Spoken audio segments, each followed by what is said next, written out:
अच्छा, अब सुन लो एक बार ज़रा पूरे इस टॉपिक को एक बार रिवाइज करते हैं ज़रा।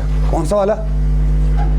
ये आपका पार्टिकल साइज डिस्ट्रीब्यूशन कर, ये थोड़ी इंडेक्स प्रॉपर्टी ऐसी जो थोड़ा अच्छी इंपॉर्टेंट है ना, बहुत ज़्यादा। तो हमने पहले कौन सी पढ़ी थी? पहले हमने कोर्स ग्रेन सॉइल की पढ़ी थी।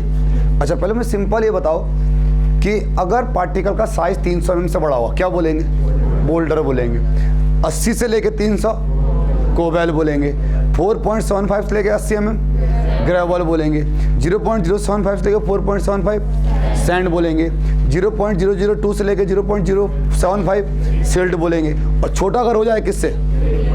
0.002 छोटा अगर उसको बोलेंगे हम क्ले। ये हम लोगों ने पढ़ लिया था। अब हमने कहा था कि जो ऊपर के बोल्डर और क्या कोबैल, ये तो आते हैं पूरे स्टोन की कैटेगरी में। सॉइल की कैटेगरी में कौन कौन सा आता है? ग्रेवल, सैंड, सिल्ट और क्ले। जो ऊपर की दो सॉइल थी कौन कौन सी? ग्रेवल और सैंड, वो आपकी कोर्स ग्रेन सॉइल होती है। और जो आप लोगों की नीचे वाली दो होती है कौन कौन सी? वो आप लोगों की कौन सी होती है? फाइन ग्रेन सॉइल होती है। या ये बोल सकता है कि 0.075 mm से ऊपर सॉइल रुक गई, क्या बोलेंगे सॉइल को? सॉइल को बोलेंगे कोर्स ग्रेन सॉइल। और अगर 0.075 mm से पास हो गई, उनको क्या बोलेंगे? Fine grain soil. तो सबसे पहले हमने पार्टिकल साइज डिस्ट्रीब्यूशन किसका किया था? कोर्स ग्रेन सॉइल का किया था। कोर्स ग्रेन सॉइल का डिस्ट्रीब्यूशन करते हैं सीव एनालिसिस से। सीव एनालिसिस करते हैं। अब उसमें एक कोर्स सीविंग होती है, फाइन सीविंग होती है। कोर्स सीविंग करते हैं सैंड के लिए, ग्रेवल के लिए। और फाइन चलो कम से कम बोलने लायक तो हुए, नहीं तो ये भी नहीं बोल पाते। अगर कोई पढ़ा रहा होता तो हाँ सुनते रहते, कम से कम ये तो बोला एकदम से, नींद तो खुली नहीं। सब ग्रेवल के लिए होती है। तो ग्रेवल के लिए कौन सी होती है? कोर्स। फाइन सीविंग किसके लिए होती है? इसका मतलब ये नहीं कि फाइन सीविंग का मतलब सिल्ट और क्ले के लिए होता है। सीविंग होती नहीं किसके लिए? उनके लिए हम ये पढ़ रहे हैं जो आपका सेडिमेंटेशन वगैरह पढ़ रहे हैं। उसके बाद वेट सीविंग भी होती है और ड्राई सीविंग भी होती है। ड्राई वेट सीविंग में क्या करता है? सिल्ट वगैरह बहुत ज़्यादा उसको पहले क्या करते हैं? वॉश कर लेते हैं, फिर उसको सुखा के फिर हम उसका सीव एनालिसिस करते हैं। सीव एनालिसिस में क्या करते हैं? लैब में जाते हैं, अलग अलग सीव्स को रखते हैं। सीव को कैसे डिजाइन करते हैं? अकॉर्डिंग टू IS 460 के अकॉर्डिंग। या तो आजकल हम सीव नंबर या सीव साइज, तो सीव साइज के अकॉर्डिंग उसको डिजाइन कर लेते हैं। सीव साइज 4.75 का मतलब क्या है? कि उसकी एक ओपनिंग का साइज उसका 4.75 है। ये हमने पढ़ लिया था। हम क्या करते हैं? उसको पहले ऊपर बड़ी सीव रखते हैं, फिर छोटी, फिर बड़ी, फिर उससे छोटी, फिर उससे छोटी, फिर उससे छोटी। रखने का तरीका क्या है मैंने आपको बता दिया। सबसे ऊपर अगर कोर्स सीविंग में पहले 80 mm, फिर 40 mm, 40 के बाद ऑब्वियसली 20 आएगा, 20 के बाद 10 आएगा, 10 के बाद 4.75 लगाओ 5, तो 5 में 10 मतलब एवरेज कितने निकल जाएगा? 2 निकल गए। इस तरीके से हम उसको रखते हैं, है ना।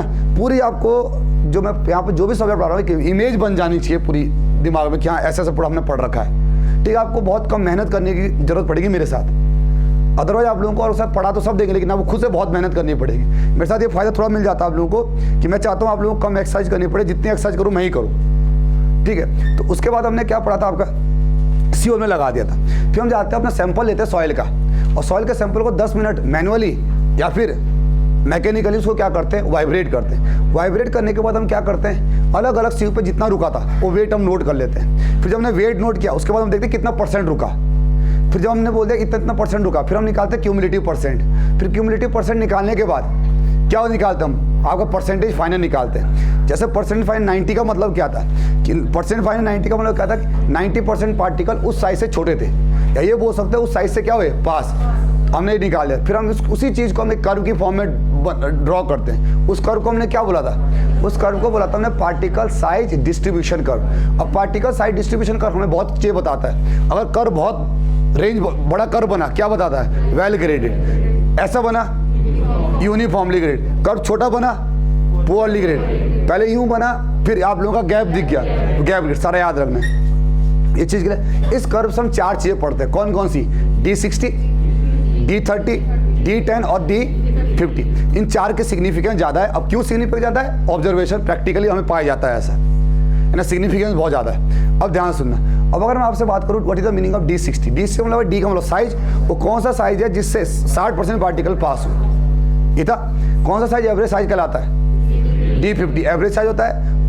एलन हेजन या फिर इफेक्टिव साइज कौन सा होता है? D10। बिल्कुल याद रखना आप लोगों को। आपको दिक्कत ही नहीं होगी, सारे क्वेश्चन ही मिलेंगे आप लोगों को एग्जाम में। आज से नहीं पढ़ा रहे, पिछले 7 साल से पढ़ा रहे। तो क्वेश्चन आप लोगों को यही मिलने वाले वहाँ पर। बस एक पूरा सब्जेक्ट एक बार सिलेबस कंप्लीट होगा, आपको पता चलेगा भाई ये क्वेश्चन हमारे वहाँ पे डायरेक्ट क्वेश्चन, आपको ऑप्शन की जरूरत नहीं पड़ेगी। तो अगर आप ढंग से पढ़ा होगा, फिल इन द ब्लैंक्स भी अगर क्वेश्चन आएंगे तो भी 500 नंबर तब भी आ जाएंगे कि फिल इन द ब्लैंक्स, मतलब ऑप्शन चाहिए ही नहीं आप लोगों को। हाँ, जहाँ मुझे ऑप्शन मिल जाते हैं वहाँ मेरे 3 ऑप्शन तो वैसे ही बाहर हो जाते हैं। मालूम मुझे क्वेश्चन कोई आता नहीं है तो बोल सकता है वाला तो हो नहीं सकता, ये वाला उससे यही पक्का होगा। तो वहाँ पर ये भी होता है आपको कि भाई मैं इस पर कन्फर्म हूँ, श्योर हूँ कि 3 आंसर नहीं हो सकते, तो एक ही आंसर बचता है। हाँ, कई 10-15 क्वेश्चन होंगे जहाँ 50-50 में जाऊँगा, तो 50-50 में तुक्का मतलब रिस्क ले सकते हैं। 50-50 में रिस्क क्यों ले सकते हैं? क्योंकि अगर गलत होने की चांसेस कितनी है 50%, तो सही होने की चांसेस तो 50% है। लेकिन कन्फ्यूजन भी तो क्या है, कन्फ्यूजन तो ऐसा होगा, पढ़ा होता है इंसान ने, मैं ही बैठूंगा तो मुझे कन्फ्यूजन होगा यार, ठीक है। मैंने कहा बी और सी में ना मुझे कन्फ्यूजन, लेकिन 60% मेरा सेंस ये कहता है कि आंसर सही बैठ रहा है मेरे अकॉर्डिंग, तो मैं सी ले जाऊँगा ना, तो मतलब प्रोबेबिलिटी सही होने की ज़्यादा है। हाँ, जहाँ 50-50 आपको एग्जाम में रहेगा, आपको बिल्कुल आपको अटेंड करके आना, छोड़ के मत आना, क्योंकि एक क्वेश्चन में 50-50 नहीं होगा, 10-12 क्वेश्चन में आपको 50-50 मिलेगा, मतलब होता है, सबके साथ होता है। तो क्या होगा उसमें, अगर आप लोग उसमें से 5 क्वेश्चन भी सही करके आते हो, 50-50 में 5 तो लगेंगे ना, अगर चलो 4 सही लगे, हमारे 6 गलत लगे, तब भी फायदा कितने का होगा? अरे 8 नंबर मिलेंगे ना 4 पे, 8 नंबर तब भी मिलेंगे, और 6 हमारे गलत हो गए 50-50 में। अभी मतलब समझ तो चारों क्वेश्चन में 25% लगा, अब मैं तो ए पे मारता हूँ सर, बी पे मैं तो मन कर रहा तो मैंने मार दिया, ऐसा नहीं बोला मैंने। जहाँ आपको डाउट है क्या, तो या तो ये होगा या तो ये होगा, ये 2 तो नहीं बैठ रहे सही, तो आपको 6 क्वेश्चन आपके गलत हो गए। 6 क्वेश्चन का कितने नंबर का, 2 नंबर का कितना, 1/, मतलब 0.25 नंबर तो कटेगा एक क्वेश्चन का, तो 6 नंबर में कितने क्वेश्चन कटे? 6 क्वेश्चन गलत, तो कितने नंबर कटे होंगे? बस 1.5, तब भी तो फायदा कितने का हुआ? 1/4 है ना, 2 का 1/4 मतलब कितना, 0.5, आधा नंबर कटेगा, तो कितने नंबर कट गए? 3 नंबर, तभी 5 नंबर का फायदा तब भी होता है। तो ये चीज़ सिर्फ कब करना होता है, जब हम ये कि हाँ, उसमें से भी तो आप ये थोड़ी 50-50 होंगे, उसमें तो इन्हें यार थोड़ा समय में कंफ्यूज हो रहा हूँ, लेकिन हो सकता है कि जब दिल से पढ़ा हो और जिसने मेहनत की होगी, भगवान भी उसका साथ देता है, ठीक है, तो आपका तुक्का भी कहाँ लगवाएगा, वो सही पे लगवाएगा। भगवान हमेशा बहादुरों का साथ देता है ना। कायरों का साथ दिया आज तक? बताइए, कायरों का साथ देता तो किसका देता? भगवान कृष्ण किसका साथ देते? फिर कौरवों का देते, लेकिन हमेशा किसका देता है? बहादुरों का, जिसने मेहनत की है, जिसको मिलना चाहिए, उसका साथ हमेशा भगवान देता है। तो आप लोगों का तुक्का ठीक है, 1-2 जगह लगेंगे गलत तुक्के, तो कोई दिक्कत नहीं है, लेकिन तुक्के का मतलब नहीं कि सर मैं तो सब में 180 का 80 में मारूंगा तुक्के। ये तो बहुत अच्छी स्कीम बता दी आपने, इससे अच्छी स्कीम तो आज तक किसी से बताई? अरे भाई, ये स्कीम हर जगह काम नहीं करेगी, स्कीम वहाँ काम करे जहाँ क्या होगा 50-50 होगा, जहाँ संभावना 50-50 तो रिस्क ले सकते हैं, कोई दिक्कत नहीं, ठीक है। उसके बाद हमने क्या पढ़ा था? हाँ, फिर हम क्या करते हैं, D60 D30 पढ़ लेते हैं, फिर हम कुछ पैरामीटर लेके आते हैं। हम बोलते हैं कि कब अच्छी होगी सॉइल, कब बेकार होगी। हमने लाया CU क्या था? Coefficient of uniform. क्या बताता? शेप रेंज या साइज रेंज? Size range. और फॉर्मूला क्या होता है? D60/D10, direct objective question. अब वो कहता है कि अगर यूनिफॉर्मली, चाहे सैंड हो चाहे आपका क्या हो, ग्रेवल हो, CU अगर 1 आएगा तो CU 1 कब आएगा? जब यूनिफॉर्मली ग्रेडेड होगा। अच्छा, सैंड के लिए एस की स्पेलिंग भी एस से होती है, सैंड की स्पेलिंग भी एस से होती है, 6 की भी किससे आती है? तो सैंड पुअरली ग्रेडेड कब होगा? जब 6 से कम आएगा, और जब 6 ज़्यादा आएगा वेल ग्रेडेड। ग्रेवल के लिए 4 से कम पुअरली ग्रेडेड ग्रेवल, और 4 ज़्यादा वेल ग्रेडेड ग्रेवल। ये चीज़ क्लियर है? उसके बाद आपका CU की वैल्यू 1 हो सकती है, 1 से छोटी नहीं हो सकती, ये भी आपका ऑब्जेक्टिव क्वेश्चन है। देन उसके बाद हमने क्या पढ़ा था? CC कर्वेचर, मतलब शेप। ये बताता किसको? शेप को। तो इसकी रेंज 1 से लेके कितनी होनी चाहिए? 3 होनी चाहिए। हाँ, ये 0 से कम भी आ सकता है, 0 से कम भी आ सकता है। और वेल ग्रेड के लिए कितना होता है? 1 से लेकर 3 होता है। यहाँ पर हमारी कहानी किसी खत्म हो जाती है। हम क्लासीफाई करते हैं कोर्स ग्रेन सॉइल की। इसके बाद हमें कहानी पड़ी थी कल किसकी? Fine grain. और फाइन ग्रेन सॉइल के लिए क्या सुटेबल नहीं होता? सीविंग नहीं होती। इसका मतलब क्या है? स्पेशल टेक्निक लेके आनी पड़ेगी। वो टेक्निक हमारे पूरी तो नहीं हुई, लेकिन पार्ट से पूरी हो जाएगी। फिर हम लास्ट में उसको क्या कर देंगे? क्लब कर देंगे, है ना। अरे ये तो बोला अभी पता ही नहीं चल रहा होगा हो क्या रहा है, किसमें? फाइन में पता ही नहीं चला। और ये चीज़ किसने नहीं बोल के गए? स्टीव जॉब्स का नाम पता है? स्टीव जॉब्स, अरे एप्पल के CEO है। आज एप्पल का नाम है, आज एप्पल वर्ल्ड में सबसे टॉप इनोवेटिव कंपनी में नाम आता है उसका। इनोवेटिव का मतलब जो कुछ नया करता है। पहले वो करता तब और फ़ोन करते, दुनिया तब करती है। तो मोस्ट नंबर 1 इनोवेटिव कंपनी में नाम आता है उसका। अभी आप खोलोगे मोस्ट इनोवेटिव कंपनी, तो टॉप 10 में किसका नाम आता है? एप्पल का नाम आ जाता है। उन्होंने भी यही बोला भाई साहब, सेम कनेक्ट, उनकी एक स्पीच थी कनेक्टिंग द डॉट्स, कि अपने जीवन के, अभी हम लग रहा है कि हमारे जीवन में बहुत बेकार हो रहा है, लास्ट में उसको देखना, उसको कनेक्ट करना अपनी लाइफ से, तो लगता है कि जो होता है हमेशा किसके लिए होता है, अच्छे के लिए होता है। डॉट्स को कनेक्ट किया तो लगता है कि एक लाइन, पूरी एक लाइन में, आपको लगता है नहीं यार तो बहुत अच्छा हुआ मेरी लाइफ में, ये ना होता फिर तो मैं क्या पता नहीं कहाँ होता। कनेक्ट तो आपको अभी पता ही नहीं चल रहा होगा कि हम इस मेथड में कर क्या रहे हैं, किस मेथड में। अभी आप बोलेंगे सर हम अभी तो हम इस पे सिर्फ क्या किया, हमने ये पढ़ा कि सेडिमेंटेशन क्या होता है। स्टॉक लॉ बताना जरा, स्टॉक लॉ का जंक्शन पता है, पार्टिकल कैसा होना चाहिए, स्फेरिक, इतना तो याद रखना है। सेटलिंग कैसी होनी चाहिए, अलग अलग या साथ, डिस्क्रीट होनी चाहिए, तभी तो हमने उसके अंदर डीप फ्लोकुलेट डाले थे, डिस्क्रीट होनी चाहिए। उसके बाद इन्होंने क्या होता, मीडियम कैसा होना चाहिए, इनफाइनाइट होना चाहिए, लेकिन मीडियम तो कैसा होता है, फाइनाइट होता है। ये सारे जंक्शन हमने कल पढ़े थे। कहता अगर ये जंक्शन वैलिड है, इन्होंने एक फॉर्मूला था डायरेक्ट ऑब्जेक्टिव आया, किस वेलोसिटी का, सेटलिंग वेलोसिटी। क्या formula, G-1 gamma W into D square divided by 18 into mu. Direct याद रखना फॉर्मूला आप लोग, डायरेक्ट फॉर्मूला है, कौन सा फॉर्मूला है, स्टॉक लॉ की सेटलिंग वेलोसिटी।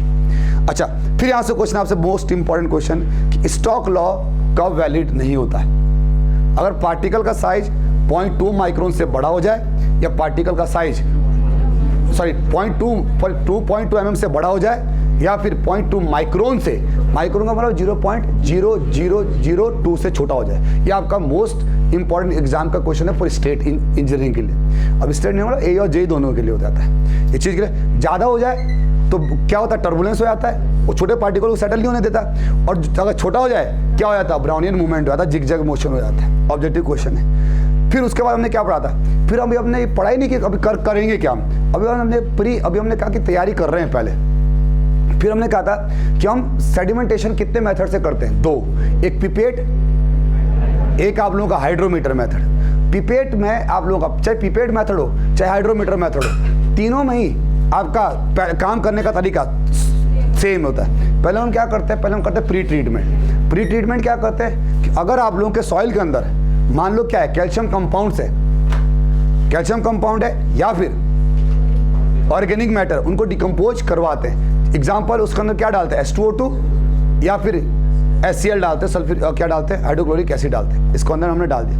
उसके बाद हम क्या बनाते हैं, इसके अंदर सस्पेंशन बनाते हैं। सस्पेंशन भी दोनों में बनेगा, हाइड्रोमीटर में भी और पिपेट में भी।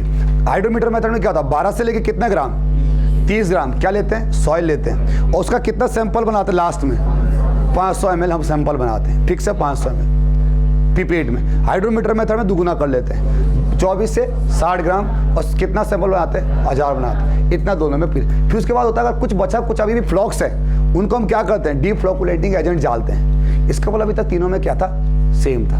यहाँ तो आपने पढ़ लिया था।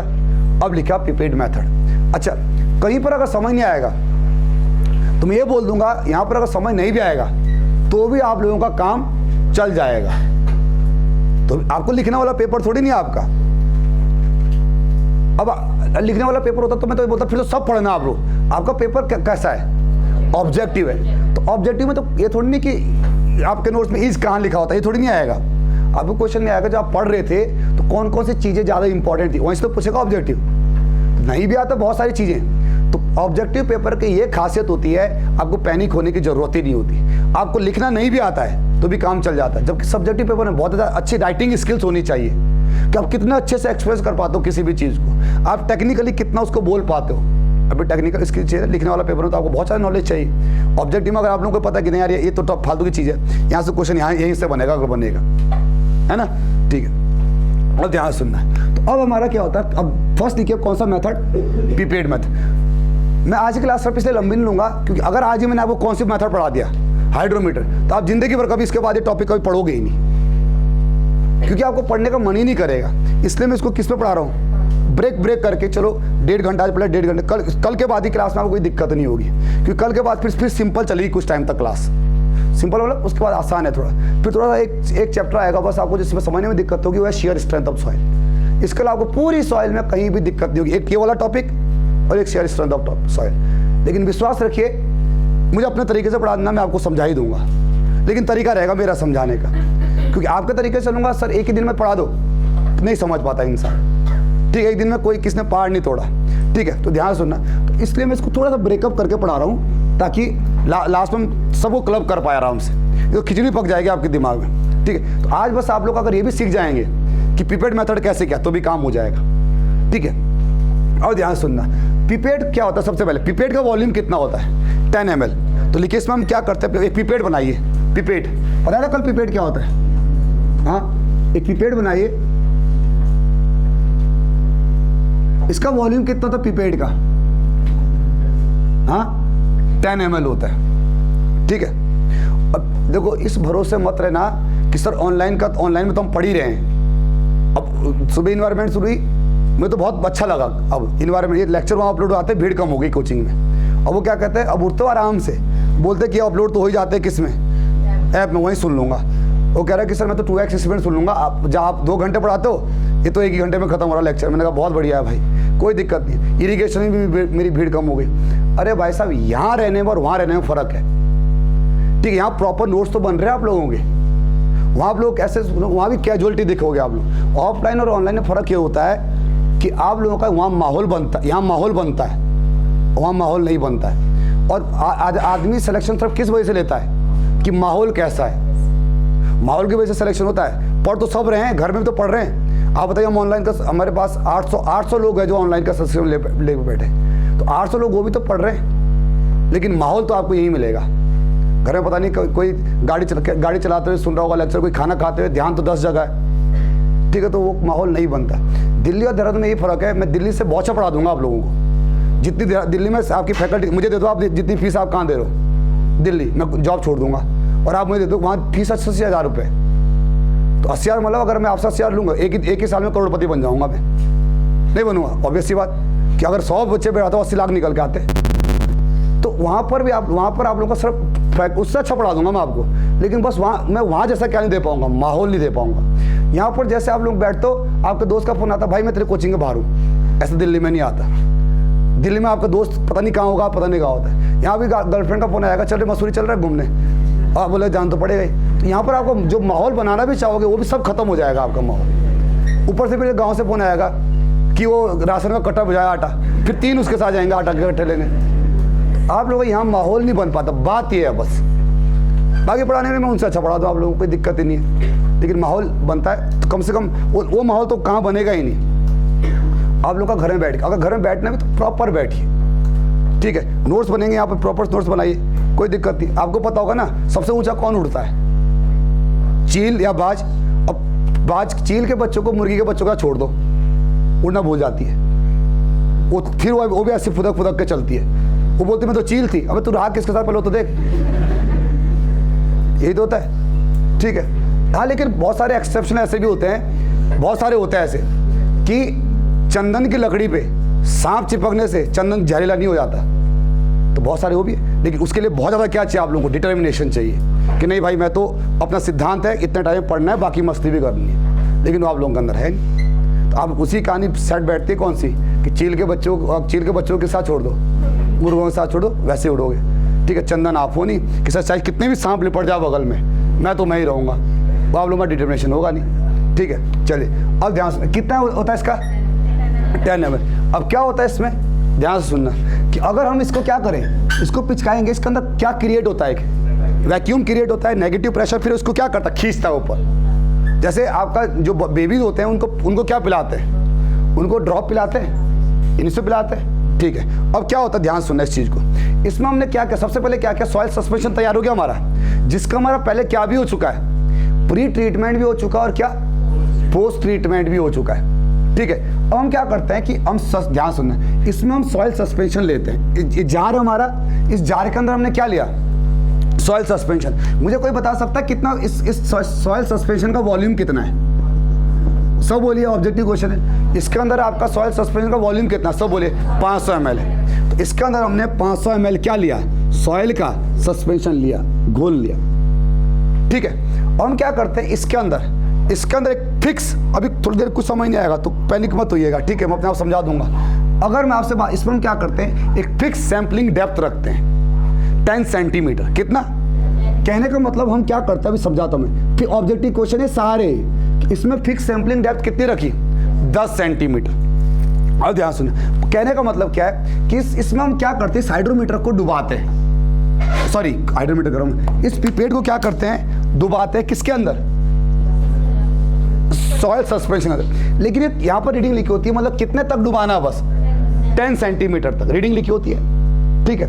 अब इसके अंदर क्या, आपको इसको डुबाना है, जैसे डुबाना है आपको यहाँ से उसको पिचकाना है और इसके अंदर क्या कलेक्ट करने हैं, सॉइल के सैंपल को कलेक्ट करने। लॉ कौन सा यूज करने वाला हूँ मैं, स्टॉक लॉ।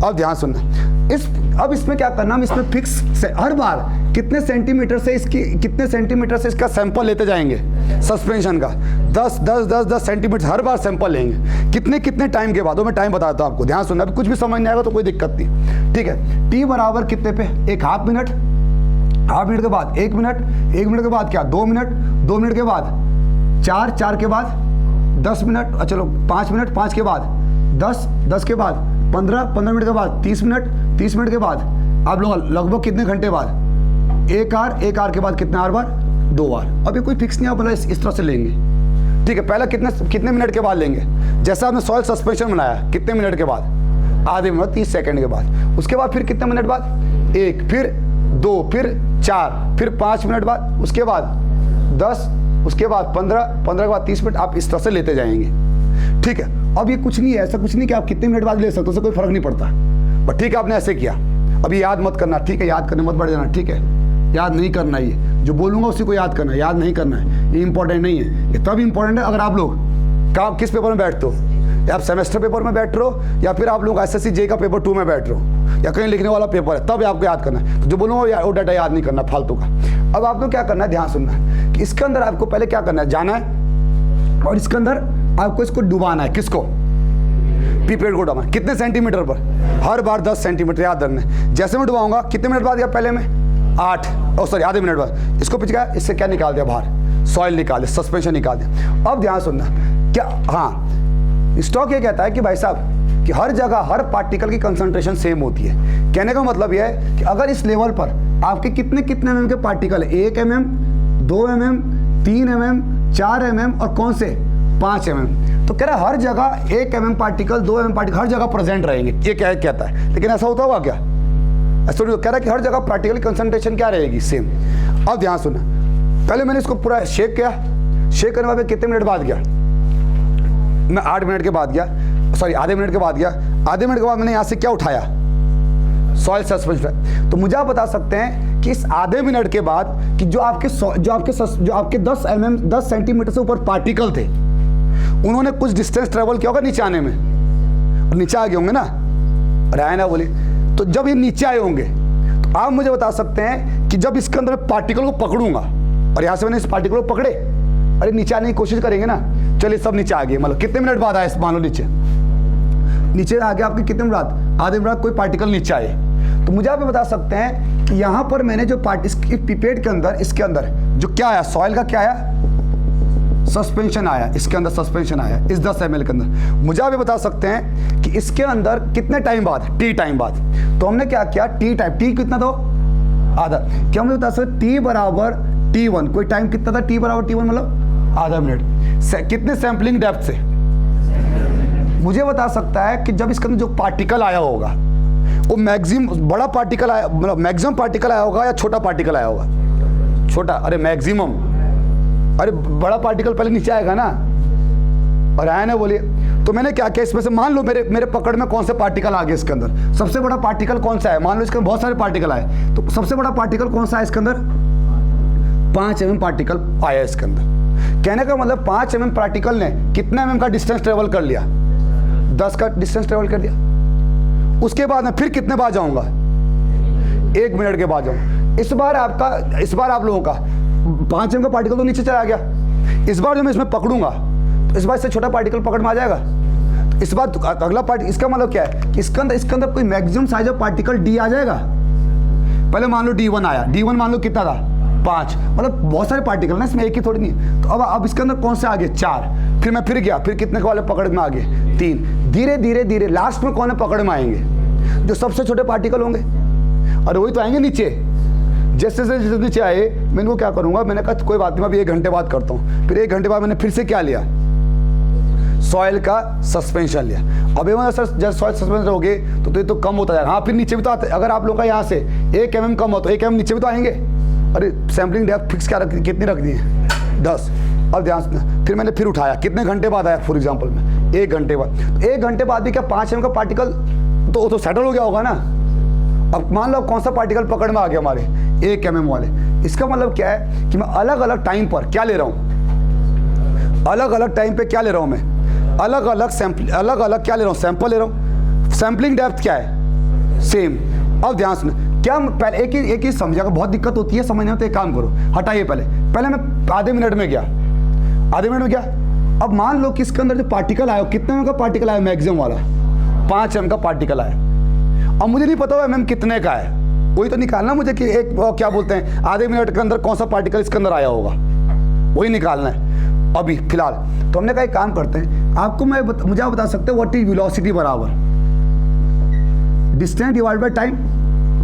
अरे वेलोसिटी बराबर क्या होता है? Distance divide by time. अब आप बताइए ये वेलोसिटी कौन सी वेलोसिटी? सेटलिंग है ना। अरे इस पार्टिकल 5 ने, आज मान लो चलो सारे पार्टिकल आ गए इसके अंदर, 1 भी 2 भी 3 भी 4 भी 5 भी, तो मुझे आप बता सकते हैं मैक्सिमम पार्टिकल कौन सा? 5 है वाला, रहा है ना, बोलिए। तो मुझे एक चीज बताइए इसमें कि आपकी इस पार्टिकल की सेटलिंग वेलोसिटी कितनी, कितना डिस्टेंस ट्रेवल किया है? सैंपलिंग डेप्थ कितना है? h, जो कि क्या होता है? फिक्स होता है। h क्या है? सैंपलिंग डेप्थ, जो कितना होता है? क्या आप लोगों को ये पता है कितने टाइम बाद लिया? तो क्या आप ये बता सकते हैं जो भी पार्टिकल इसके अंदर सबसे बड़ा पार्टिकल आया होगा उसकी वेलोसिटी बता सकते हो आप? जो भी आया होगा, मुझे नहीं पता कौन सा आया, क्या जो पार्टिकल इसके अंदर आया होगा कितने सेकंड के बाद? 30 सेकंड के बाद, आधे मिनट के बाद जो भी पार्टिकल है उसकी वेलोसिटी बता सकते हो आप? अरे बता सकते हो। सैंपलिंग डेप्थ कितनी है? 10। टाइम कितना है? ऐसा समझ लो कि एक काम करते हैं, ध्यान सुनना, कि यहां से यहां दौड़े हम सब एक साथ गए। अब यहां पर आप लोग गए, सब गए, और आप लोगों का यहां पर मान लो आप लोगों के साथ हुसैन बोल्ट भी दौड़ रहा है। तो मुझे आप बताइए सबसे पहले कौन पहुंचेगा वहां पर? हुसैन बोल्ट पहुंचेगा। क्या इसका डिस्टेंस पता आप लोगों को? हाँ, 100 मीटर की रेस दौड़नी है। क्या हुसैन बोल्ट का टाइम पता है? अरे पता है। अरे जब वहां पहुंचा तो वॉच होती है, वहां पता नहीं होती क्या आप लोगों को? यहाँ वॉच होती है, यहाँ पहुंच गया हुसैन बोल्ट, कहता फिर बोलता झंडा ला, फिर वो गोल्ड मेडल जीतता है। इसका मतलब उसकी वेलोसिटी पता कर सकते बोल्ट की? कैसे वेलोसिटी पता करेंगे? वेलोसिटी बराबर क्या? डिस्टेंस पता है, टाइम पता है, तो हम बता सकते हैं बोल्ट कितने दूरी पर आएगा। इसका मतलब सबसे पहले कौन पहुंचेगा? जो सबसे तेज दौड़ेगा। यहाँ पर सबसे पहले कौन पहुंचेगा? जो सबसे तेज दौड़ेगा। सबसे तेज कौन दौड़ेगा? बड़ा पार्टिकल, क्योंकि वही तो जल्दी सेटल होगा। अरे है ना, बताइए। अभी 4 mm वाला पार्टिकल कहाँ है? या 3 mm 4 वाले पार्टिकल कहाँ है? 4 अभी इधर ही घूम रहे ना, उनको भी पकड़ना है धीरे धीरे। तो क्या मैं आपसे बात करूंगा h क्या है? Sampling depth. And what is t? Time. ये टाइम किससे डिसाइड किया? हमने डिसाइड किया। h भी किसने डिसाइड किया? हमने डिसाइड किया। तो हम जैसे हम बोल्ट का डिसाइड किया, तो बोल्ट की वेलोसिटी बता सकते हैं? बता सकते हो? वैसे क्या इस पार्टिकल की वेलोसिटी पता है? जो भी पार्टिकल था हो सकता है। अब हम क्या करते हैं, हमें ये पता करना है कि जिस पार्टिकल की वेलोसिटी v थी उसका साइज था कितना। पहले हमें साइज पता करना है। अब इसका साइज निकालता हूं किसकी मदद से? स्टोक्स लॉ की मदद से। बताइए जरा, स्टोक्स लॉ के अकॉर्डिंग वेलोसिटी क्या होती है? g-1 gamma w d² divided by 18 mu. ठीक है, ये भी वेलोसिटी है। ये किसके अकॉर्डिंग है? और ये भी वेलोसिटी है। ये हमने की और किसने दी? किसने दी? स्टोक ने। तो क्या मैं इस वेलोसिटी को इसके बराबर रख सकता हूँ? g-1 18 म्यू इंटू क्या? Gamma w into d² equals to h by T. h कितना है? फिक्स। h फिक्स कितना है? 10 सेंटीमीटर। फिक्स रहता हमेशा। टाइम हम बार बार चेंज कर रहे हैं। अच्छा, what is g? Specific gravity, ये तो मैं निकालनी आती है। And what is gamma w? Unit weight of water. Mu क्या है? विस्कोसिटी। तो क्या हम यहां से बताइए, अच्छा इस चीज को मैं कांस्टेंट बोल सकता हूं? और ये सोलर कांस्टेंट, तो देखो यूनिट वेट सोलर कांस्टेंट, ठीक है, विस्कोसिटी कांस्टेंट, जी क्या? कांस्टेंट। तो क्या इसको मैं आप लोगों को के लिख दूं? पूरा भी के लिख दूं, तो क्या मैं यहां से लिख सकता हूं d² बराबर इसके को इधर भेज दूं? क्या हो जाएगा बताना? h क्या है? सैंपलिंग डेप्थ कितनी सेंटीमीटर? 10 डिवाइडेड बाई क्या? k into T. अब आप मुझे बताइए, h पता है, टाइम पता है, k की वैल्यू हमें पता होती है। कहां से? स्टोक्स लॉ से। तो हम ये बता सकते हैं कि जिस टाइम पर आपने पिपेट से सैंपल लिया, जिस टाइम पर आपने पिपेट में सैंपल लिया, उस टाइम कौन सा मैक्सिमम साइज ऑफ पार्टिकल पकड़ में आ गया होगा मेरा, बता सकते? और आया ना बोले यार। और यार सोचिए जिन्होंने ये बोला, इन्होंने क्या होगा, कितने महान रहे होंगे। हम तो बस इन्हीं को नहीं पढ़ पा रहे। अब सोचिए न्यूटन कितना महान रहा होगा। जिस बंदे की थ्योरी आज तक भी समझ नहीं आ रही लोगों को, अभी इतनी बची हुई कह रहे समझ नहीं आ रहा उसका आइंस्टाइन का कि लिख के क्या गया ये। तो जब अरे आइंस्टाइन ने सारे लॉ दे दिए अपने आप, सर क्या बोलते न्यूटन ने, अकेले बंदे ने सब कुछ कर दिया। और जब इंसान ने से पढ़ा जाता तो इंसान बोला तू सिविल को अलग पढ़, मैकेनिक अलग, सारे लॉ को अलग अलग ब्रांच में बांट दिया।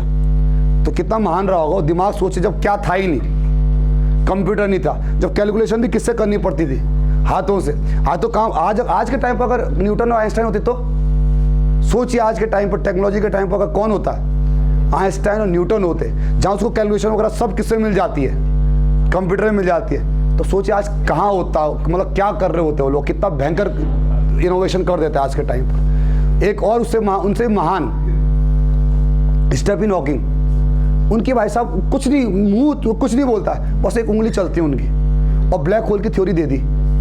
ब्लैक होल जो देखा कभी स्टीफन हॉकिंग, सर्च करना स्टीफन हॉकिंग, स्टीफन फ्लेमिंग मत करना, वो क्रिकेटर दिखा देगा गूगल। स्टीफन हॉकिंग बिल्कुल व्हील चेयर में रहता है, अभी डेथ हुई उनकी, पूरी व्हील चेयर में। और भाई साहब कहाँ की थ्योरी देगी, बोला कितना भयंकर दिमाग दे दिया होगा भगवान, जो बोल नहीं पाते, जिन्होंने कभी देखा नहीं ब्लैक होल, उनकी थ्योरी दे दी उन्होंने। तो सोचिए, तो हम तो ये कुछ नहीं करा, जो इन्होंने दिया स्टॉक ने उसी को पढ़ना है। पर अब फिर समझे मुझे कि अच्छा सैम्पलिंग डेप्थ हमने क्या रखी, फिक्स रखी, कितनी रखी, 10 टी। हम बार बार टाइम चेंज कर रहे हैं, और आया ना बोली।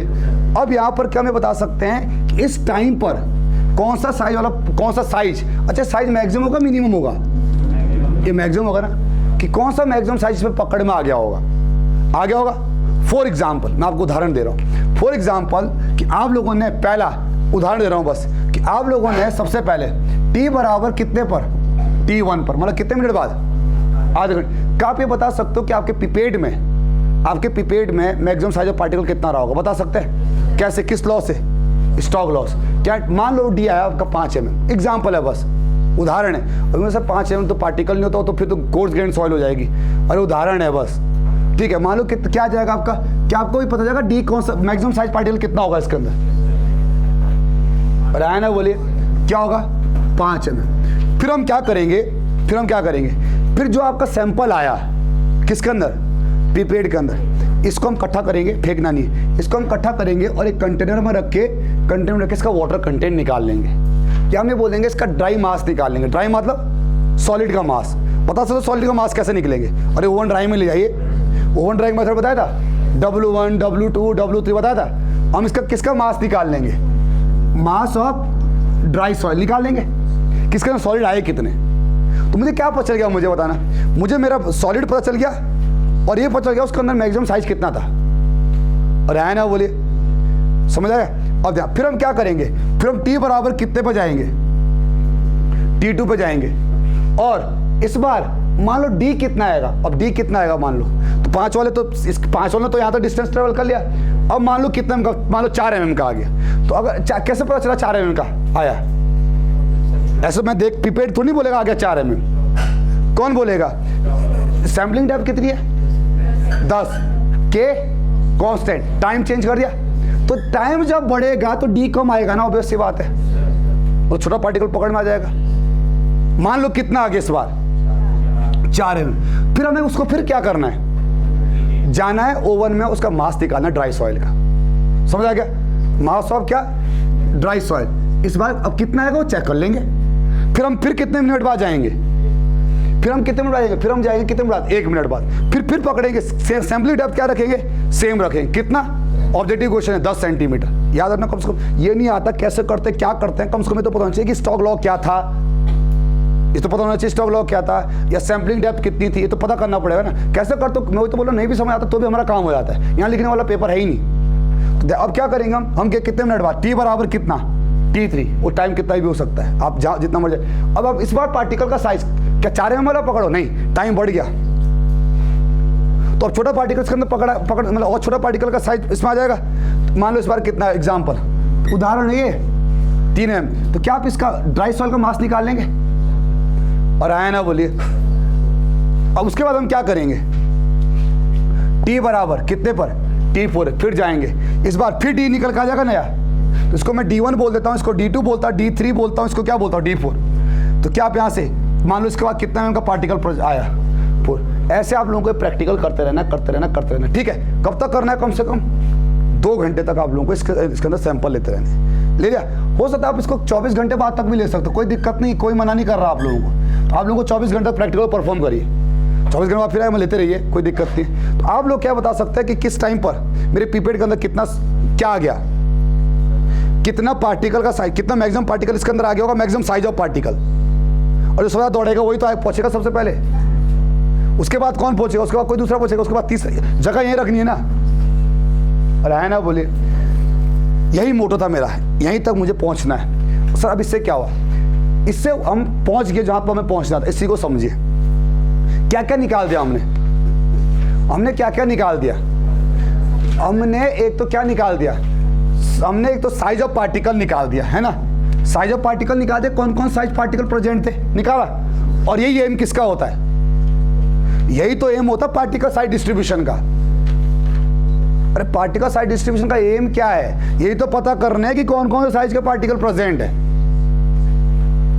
और यही तो पता करना है। C1 एनालिसिस में क्या कहता है? C1 एनालिसिस में कैसे पता कि आपने कौन कौन साइज के पार्टिकल प्रेजेंट? सीव तो रखी थी ऊपर, अरे वहां पर आपने सीव रखी थी, आपने बोला सर अगर किससे पास हुआ, 80 से पास हुआ, 4.757 से रुका, इसका मतलब क्या? इसका साइज किससे कितने के बीच है?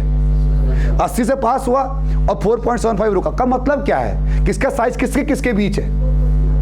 अरे 4.780, ये तो पता कर रहे थे ना C1 एनालिसिस में भी। वही मोटो मेरा यहाँ पर है, नहीं आया समझ? अरे जो आपने जब हम वहां पर कर रहे थे C1 एनालिसिस में, वही तो कर रहे हम यहाँ पर भी। अब थोड़ा क्लिक किया दिमाग में, अब थोड़ा पता चला हम टॉपिक की तरफ जा रहे हैं।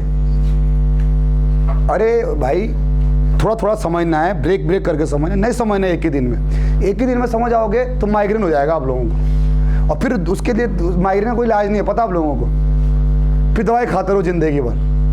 और मैं नहीं चाहता कि आप लोगों का माइग्रेन हो, ठीक। अब ध्यान सुनना, एम क्या था अल्टीमेटली? यही तो पता करना था कि साइज कौन कौन से प्रेजेंट है।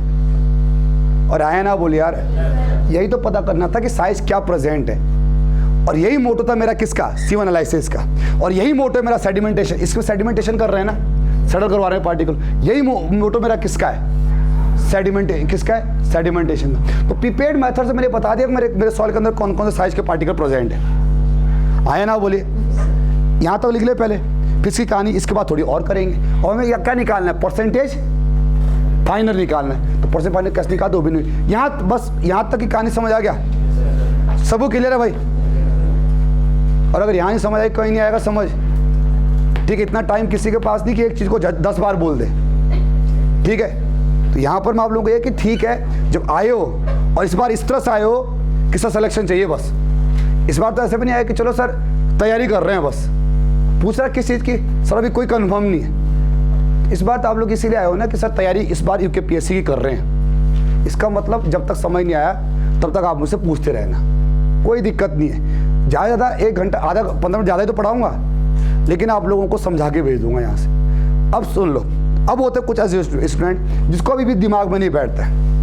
होता है और स्टूडेंट का मेंटल लेवल एक जैसा थोड़ी नहीं होता है, अलग अलग लेवल होता है, लेकिन उसको पैनिक होने की जरूरत नहीं है। फिर आपको क्या, मैंने आपको बोला था कि दूध पीना या मलाई खानी, इस वक्त मलाई खानी, तो मलाई खाने से मतलब रखिए बस। तो आपको कम से कम ये तो पता चल रहा होगा, पैनिक होने की जरूरत नहीं है, घबराइएगा मत।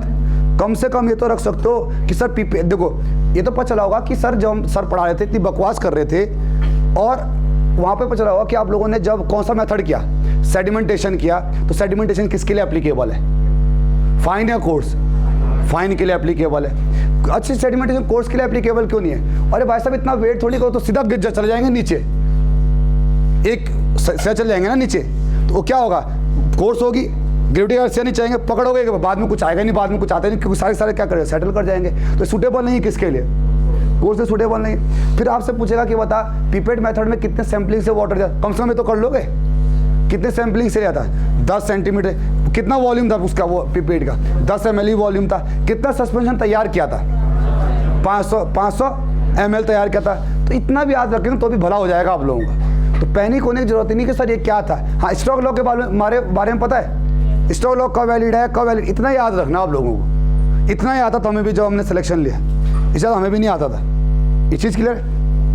तो चलिए इसको लिखे, सबसे पहले इतना लिख देते हैं, फिर इस ब्रेक करके पढ़ते रहेंगे। मतलब चीज़ों को एक साथ पढ़ेंगे तो फिर आप लोगों को हौच पौच हो जाएगी, ठीक है। और फिर आप लोग घबरा जाओगे, फिर बोलोगे सर अब कुछ नहीं हो सकता, गलती कर दी फीस दे के, ठीक है। तो वो नहीं आने दूंगा मैं नौबत। चलिए सबसे पहले हम क्या करेंगे, देखिए बना दिया, एक डायग्राम बनाइए इसका। और सैम्पलिंग डेप्थ एच क्या है, सैम्पलिंग डेप्थ जो कि फिक्स होती है कितना, 10 ml। ये चीज़ क्लियर है? चलिए तो पहले डायग्राम बनाइए।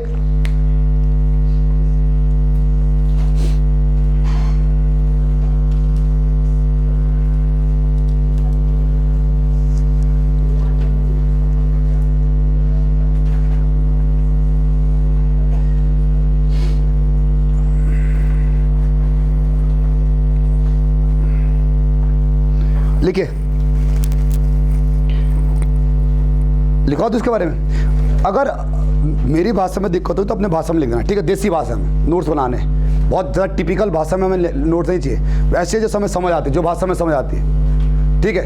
अब कोई भी कितना भी अच्छा पढ़ा दे, अगर उर्दू में मान लो उसको स्पेनिश में पढ़ाएगा तो अच्छा तो पढ़ा, लेकिन मैं तो कुछ समझ ही नहीं आ रहा, तो नोट्स कैसे बनाना, जो भाषा आपको समझ आती है। अगर आपको दैनिक हिंदी समझ आती है, दैनिक हिंदी जो हम बोलते हैं, तो उसी भाषा में नोट्स बनाना, नहीं बनाना टिपिकल वो क्या बोलते हैं हिंदी या टिपिकल अंग्रेजी में, ठीक है। तो लिखिए पहला, इन प्रीपेड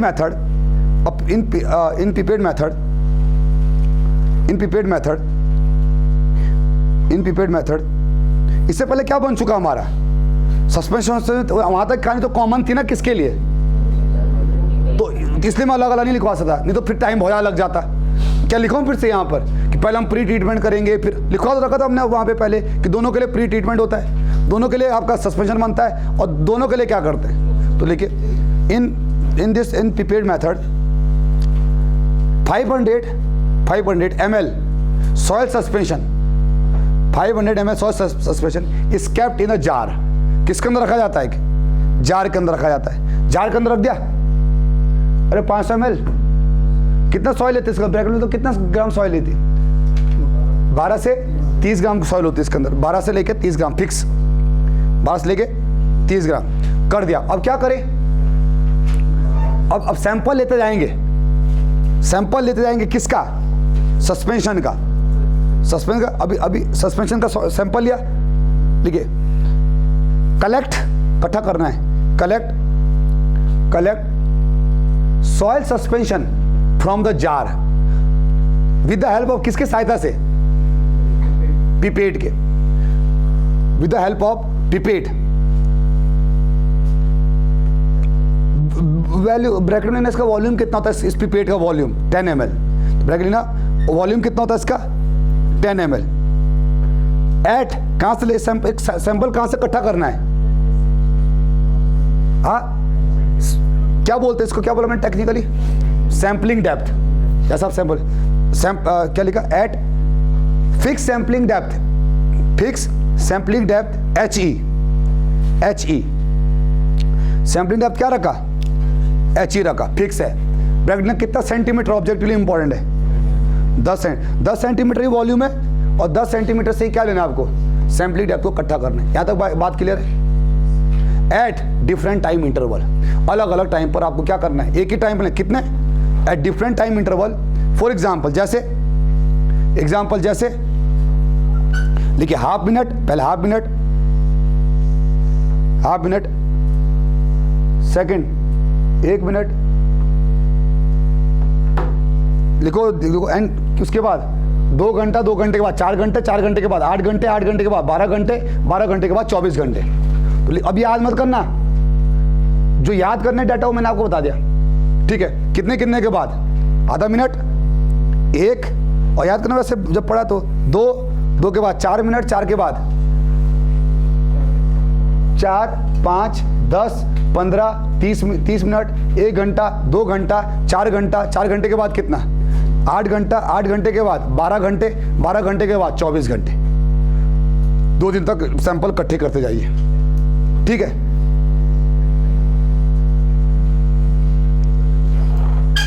हो गया, ऐसा क्लियर है। अब आप लोगों ने सैंपल इकट्ठे करते जाएंगे।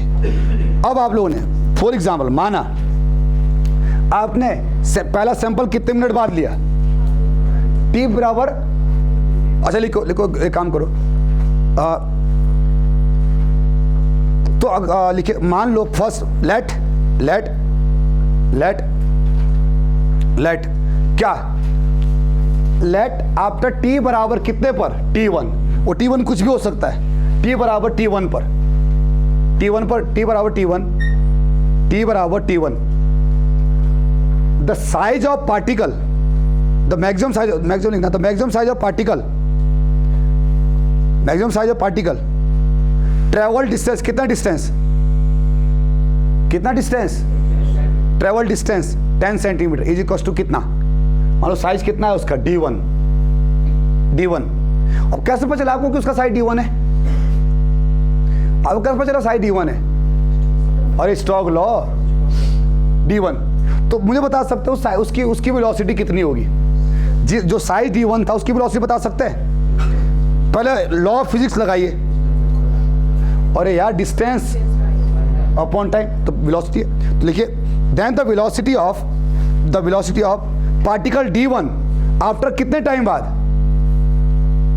अरे आफ्टर कितने टाइम बाद, T1 टाइम, जो भी आप 1 2 3 4 जो भी होगा, ठीक है, D1 टाइम बाद कितना होगा बताइए, बोले कितना होगा वेलोसिटी उसकी, लॉ ऑफ साइंस लगाइए। तो सेटलिंग वेलोसिटी कितनी होगी, मैंने लिखी नहीं, मिटा दी, तो सेटलिंग वेलोसिटी कितनी होगी, Vs बराबर HE डिवाइडेड बाई टाइम आपको पता है, और आया ना बोलिए, और HE आपको पता है, इसके आगे लिखिए 1 फर्स्ट, ये फर्स्ट आगे। अच्छा second, according to Stokes law से क्या होगी वेलोसिटी बताना, स्टोक्स लॉ से वेलोसिटी क्या होती है, G - 1 gamma W into D square divide 18 में, ये दोनों को बराबर कर सकता हूं, और आए ना बोलिए, कर सकते हैं, ठीक है। Gamma W unit weight, mu water की क्या विस्कोसिटी, तो क्या हम यहां से बता सकते हैं डी, वो साइज था कितना जिस डी की बात आप कर रहे हो, और आए ना बोलिए, तो यहां पर डी स्क्वायर बराबर क्या जाएगा, HE, इसको हम K बोल दिया, HE divided by K into T, HER बार क्या है, HER बार 10 सेंटीमीटर, K की वैल्यू हमें पता होती है, हर बार क्या चेंज करना है, तो आपको ये पता चल जाएगा कि आपके सॉइल में कौन सा साइज ऑफ पार्टिकल इतने मिनट में आपको मिल गया होगा, पता चल गया, और आया ना बोलिए। चलिए उसके बाद क्या करना है, आपने सैंपल लिया, उसका साइज निकाल दिया, साइज तो किताब में निकल गया, और साइज कॉपी में निकल जाएगा इस कैलकुलेशन से। अब उस सैंपल को फेंकना नहीं है, क्या करें, अब उस सैंपल को ओवन में ड्राइंग ले आएंगे, और क्या निकालेंगे ओवन ड्राइंग मेथड से, ड्राई सॉइल कितना, वेट ऑफ ड्राई सॉइल, मतलब सॉलिड का वेट निकालेंगे हम उसमें, और ये भी तो पता चलेगा ना कि उस कितने, अभी बता रहा हूँ, रुक जाओ, अभी बताता हूँ मैं, अभी आपको बिल्कुल दिमाग में क्लिक कर जाएगा। इतनी बात समझ आ गई मेरी, और इतनी बात समझ आ गई, क्या समझ आई, ये तो बात समझ आई होगी, कुछ नहीं करना, क्या करना आप लोगों को, जाना लैब में, बनाना अपना सस्पेंशन, कुछ नहीं करना, क्या करना है, बार बार आपको 10 सेंटीमीटर से क्या लेते जाना है, सैम्पलिंग डेप्थ रहते जाना है, इतनी बात समझ आ गई मेरी।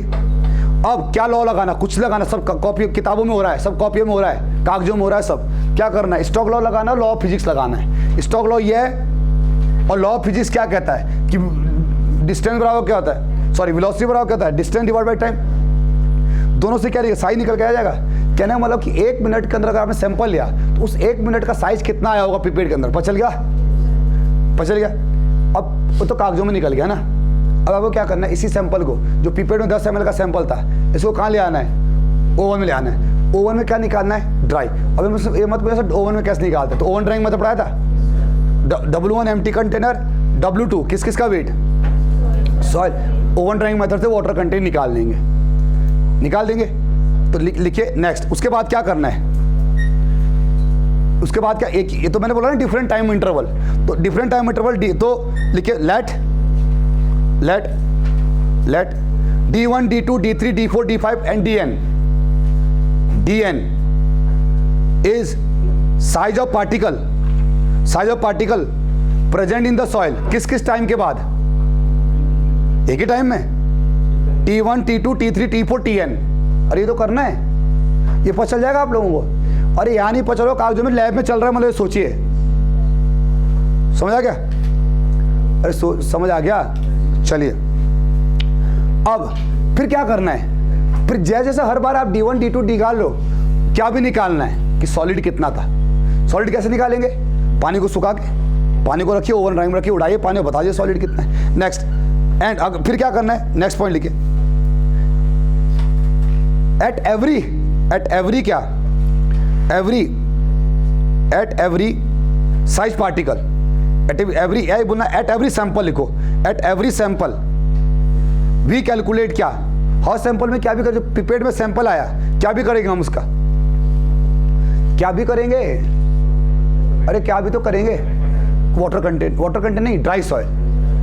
At every water content, sorry every sample weight of या मास ऑफ, क्या मास of dry soil is calculated. किसके हेल्प से? Oven dry, with the help of oven drawing methods. तो क्या निकल जाएगा यहां से? क्या निकल जाएगा? MD1, MD2, MD3, MD4, MD5, MDN निकल जाएगा। और आए ना बोले। अब इस चीज को समझ लेते हैं, क्या मतलब? यहां तो समझ आ गया पूरा प्रैक्टिकल, यहां तो प्रैक्टिकल समझ आ गया सबको, ठीक है, समझ आ गया ना? समझ, क्वेश्चन बना लोगे? अरे देखो, टीचर तो आपको बनना नहीं, इतना तो मुझे पता है, ठीक है। टीचर बनोगे तो पहले बीटेक करो और फिर 7 साल मेरी तरफ पढ़ाओ, तो बनोगे टीचर। तो टीचर तो आप बने, अब ये पता है ना कि क्वेश्चन बन क्या सकते हैं, समझ आ गया? मैं आपको यही बताऊंगा कि क्वेश्चन क्या बन सकते हैं, जिससे आप लोग का थोड़ा सा घबराहट लेवल क्या हो जाए, कम हो जाए कि सर मुझे तो पिपेट मेथड समझ नहीं आया। अरे नहीं भी समझ आया तो क्वेश्चन तब भी बन जाएंगे आप लोग, इतनी मेरी गारंटी है। मेरी आवाज़ आप लोगों को एग्जाम में गूंजेगी कि पिपेट मेथड क्वेश्चन आया सर 10 आंसर होगा इसका। सर बोले तो 20 बार बोले थे, ठीक है, समझ आ गया?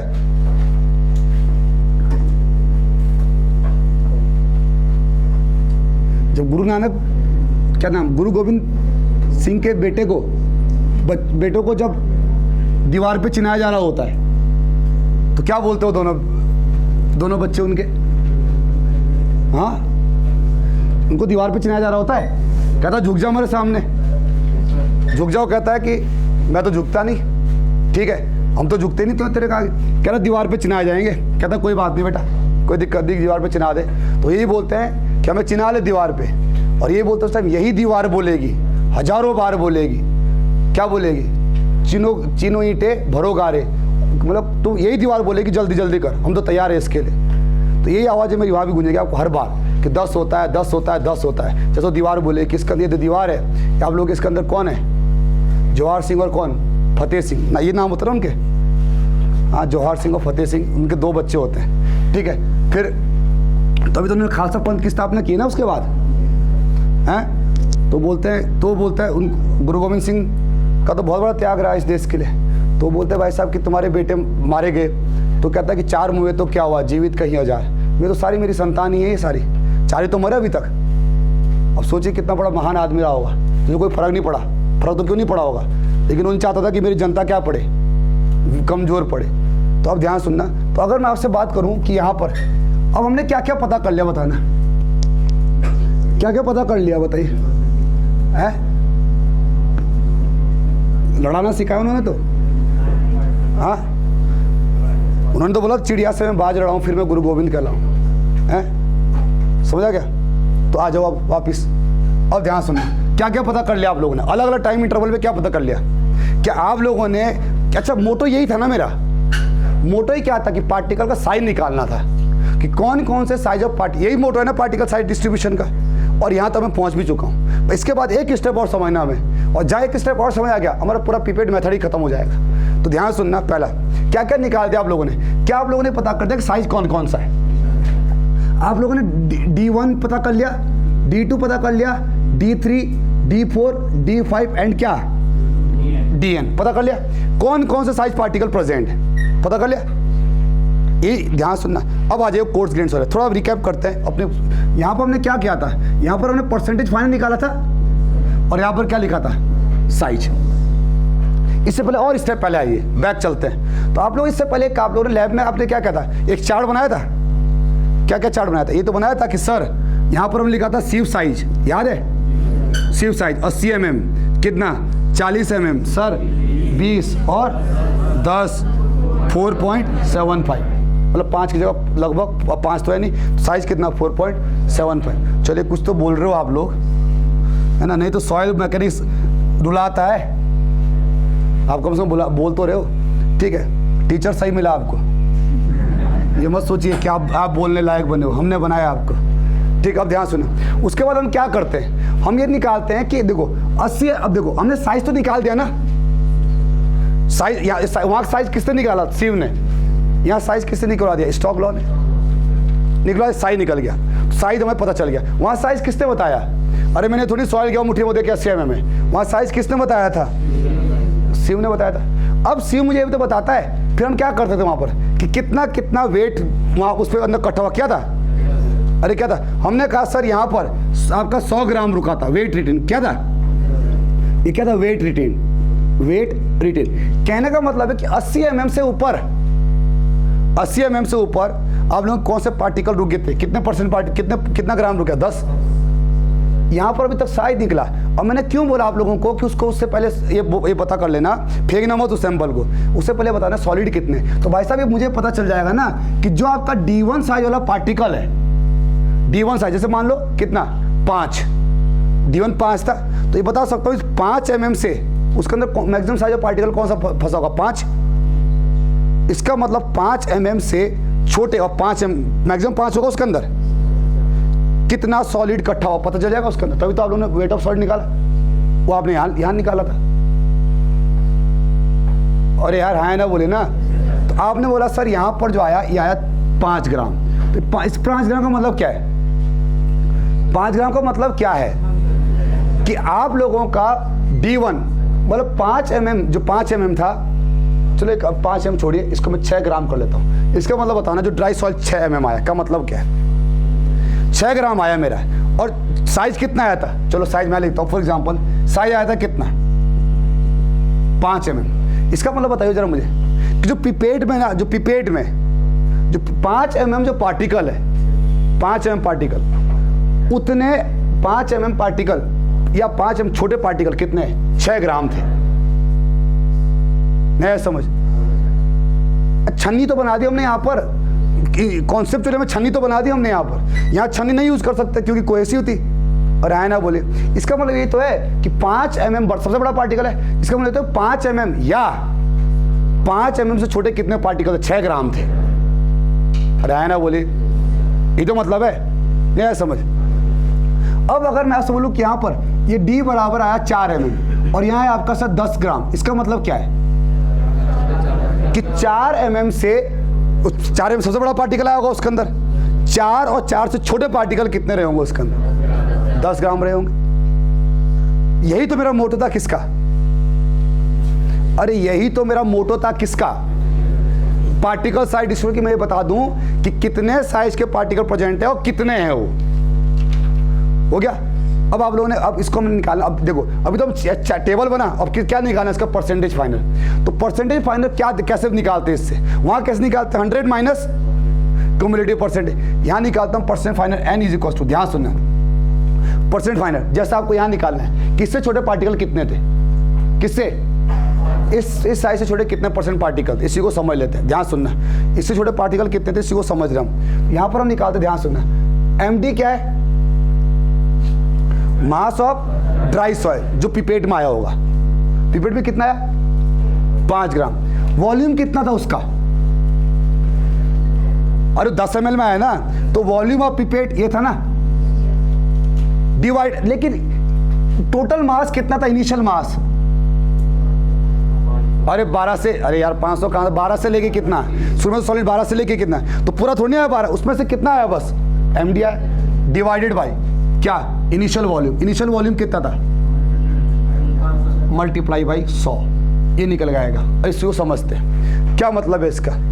शुरुआत में देखो कुछ नहीं, आप लोगों पूरा वॉल्यूम कितना था? 500 था। 500 में से कितना सॉलिड था? और ये कितना, ये फिक्स है, ये कितना था शुरू में 500, ये कितना था 12 से 30 ग्राम। तो आपका पहले कितने सॉलिड थे उसमें, पहले सॉलिड कितने थे 12 से 30 ग्राम, कितने लीटर में, तो 12 से 30 ग्राम तो कितने लीटर में थे वो तो, लेकिन मैंने तो वॉल्यूम कितना इकट्ठा किया, मैं तो 10 ही किया, तो उसमें कितना आ जाएगा, समझ आ गया?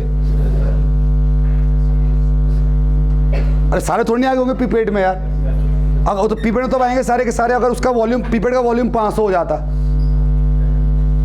तो मैं ये बोल सकता हूँ कि उस 10 में कितना परसेंट फाइनल आ गया होगा।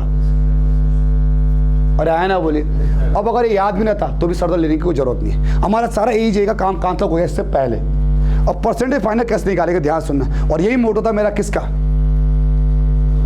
यही मोटो था मेरा किसका, मतलब परसेंट फाइनल तक पहुंचना था।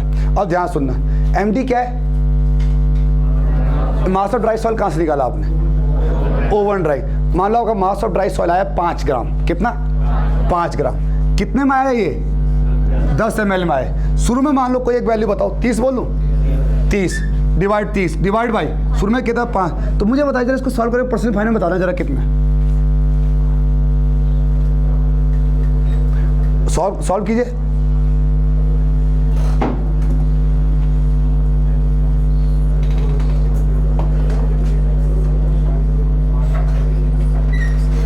अबे यार ये भी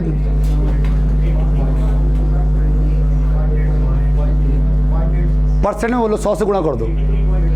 इसका मतलब पता क्या है, परसेंट फाइनल कितना है 83.33।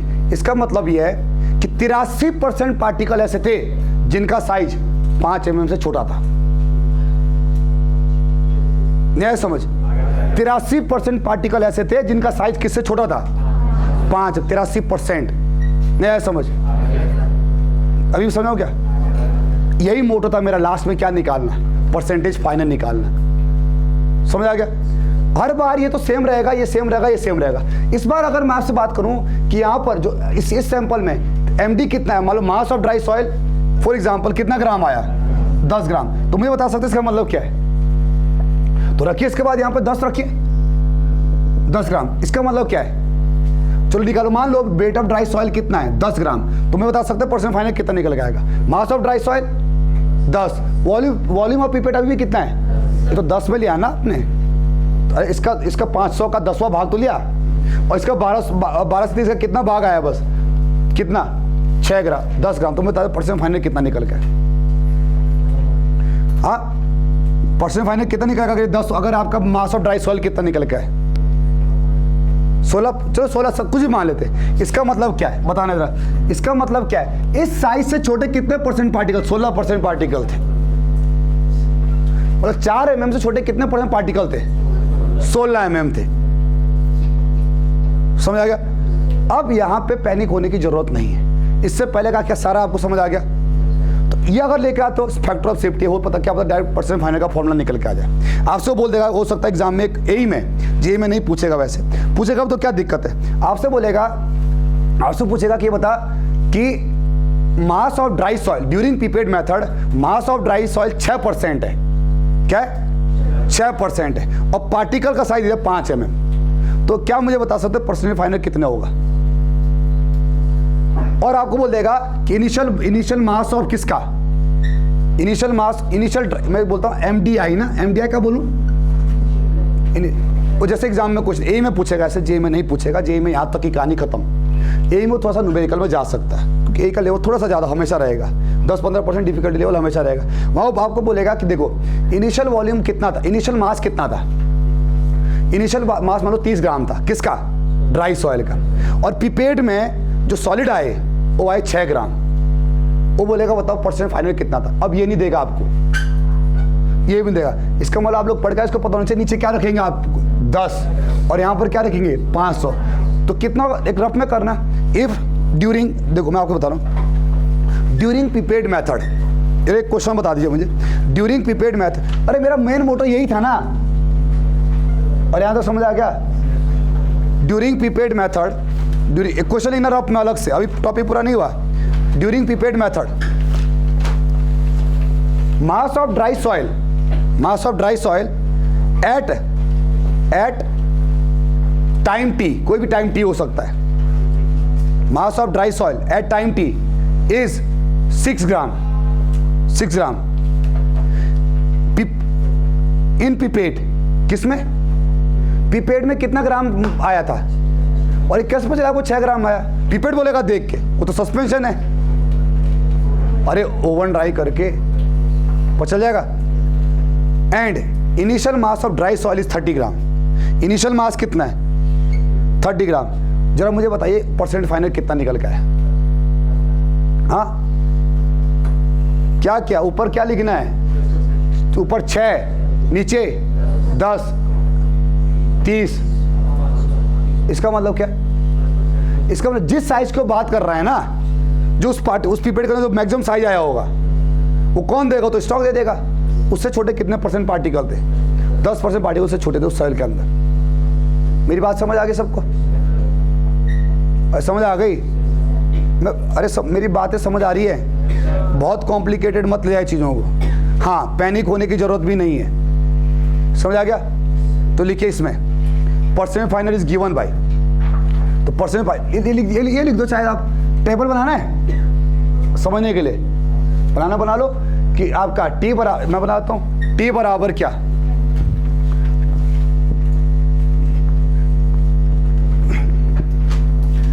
देखो टेबल, रफ एग्जांपल, यहां पर टाइम, यहां पर क्या? यहां पर उसका क्या? साइज, और यहां पर क्या? मास ऑफ ड्राई सॉइल। तो T बराबर कितने पर? T1 पर। D बराबर कितना? D1 मिलेगा। और आधे मिनट के बाद कितना साइज मिलेगा? मिल जाएगा स्टॉक लॉस से। सबको समझ आ रहा है? ठीक है।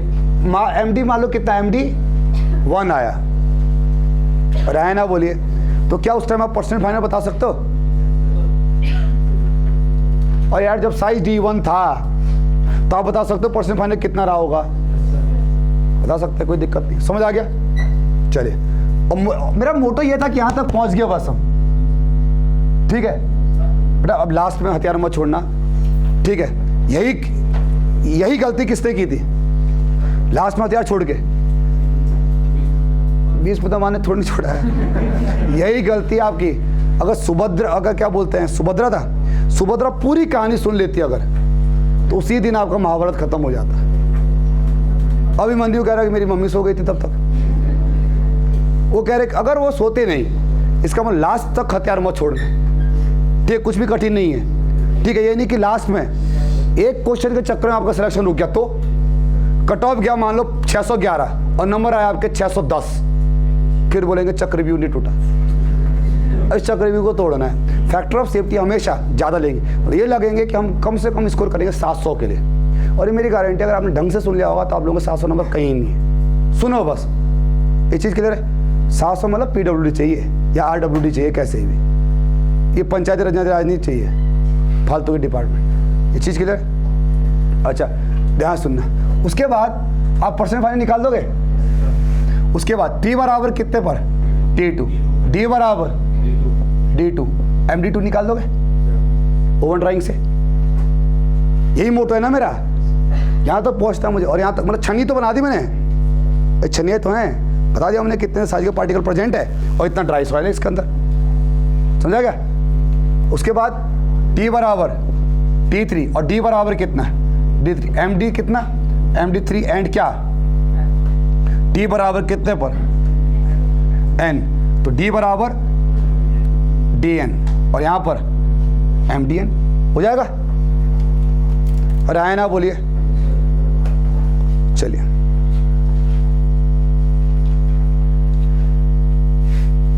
तो लिखे the percent final is given by. Percent final का फॉर्मूला बताना जरा।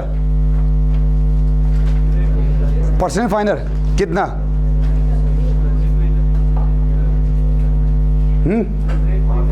यहां लिखे क्या बोलते हैं 100 माइनस 100, यहाँ नहीं हो परसों तो पहले वाले में थे, यहाँ तो ऐसे। तो लिखे परसेंट फाइनल का formula.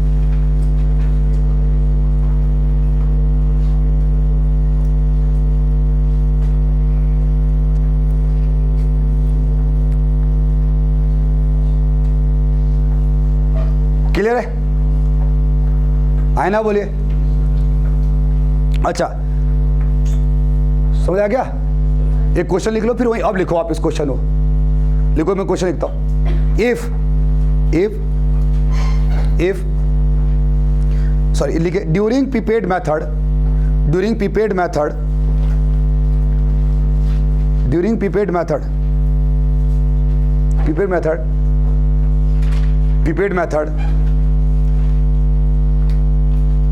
mass of dry soil in sample is 4 ग्राम। कितना ग्राम? 4 ग्राम and total mass of dry soil is 30 ग्राम।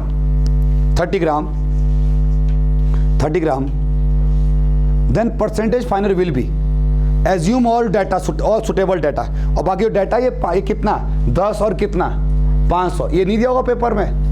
ये आपसे उम्मीद है कि आपने प्रैक्टिकल किया तो आपको पता होगा कि इसका 10 और 500 होता है। बोलिए कितना हुआ परसेंट फाइनल? हाँ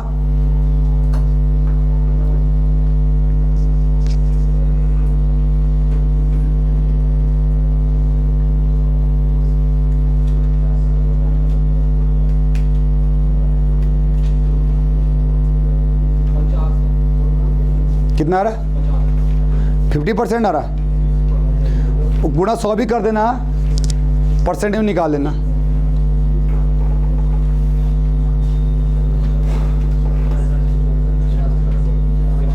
%66। ठीक है, इसका मतलब क्या है? जो भी साइज आया होगा उससे छोटे कितने परसेंट पार्टिकल थे? 66, मतलब 67 बोल लो तो 67% पार्टिकल साइज से छोटे रहे होंगे। समझ आ गया? अरे आया ना बोले भाई, क्लियर है चीज? यहां तक क्लियर? सब बताइए। ठीक है, लेकिन इस मेथड में एक गलती हुई अभी हमसे। क्या गलती हुई हमसे? कि शुरू में हमने कौन से रिएजेंट भी डाले थे? डीफ्लोकुलेटिंग, याद है? इसका मतलब इस ड्राई सॉइल में उसका मास भी तो आ गया होगा। एरर नहीं आ गई इसमें अभी? क्या आपको लगता कि सर ड्राई सॉइल निकालते एक गलती भी आई होगी क्या? कि सर इसके अंदर जब आप लोगों ने इसके अंदर डीफ्लोकुलेटिंग एजेंट डाले थे, जब पानी सूख जाएगा, जब आप लोगों का जो ये क्या निकाला आपने? मास और क्या निकाला? Dry soil. सर इसके अंदर तो क्या भी थे सर? डीफ्लोकुलेटिंग एजेंट भी तो थे सर इसके अंदर, नहीं थे? इसका मतलब ये रिजल्ट अभी हमारा क्या, इसमें एमडी कैलकुलेट होते हुए गलती हुई होगी हमसे। अरे क्या गलती हुई होगी? इसका मतलब सही एमडी निकालने के लिए मुझे क्या माइनस करना पड़ेगा? इसमें से डीफ्लोकुलेटिंग एजेंट माइनस करना पड़ेगा। आया ना बोलिए? तो करेक्ट परसेंट फाइनल कितना होगा? तो क्या मैं लिख सकता हूं? ध्यान सुनना, करेक्ट परसेंट फाइनल ये होगा ना, ध्यान सुनना, percent final correct is equal to MD divide by VP divide by MD minus V I. कि आपको लगता कि सर इसमें से मुझे क्या माइनस करना पड़ेगा? ऊपर मुझे मास ऑफ डीफ्लोकुलेटिंग, क्या लिख दूं? डीफ्लोकुलेटिंग लिख दूं? लेकिन वो डीफ्लोकुलेटिंग किस में डाला था? 10 ग्राम में डाला था आपने? नहीं, वो तो पूरे वी में डाला था ना आपने। और आया ना बोलिए? वो माइनस करना पड़ेगा। और आया ना बोलिए? तो लिखिए इसको,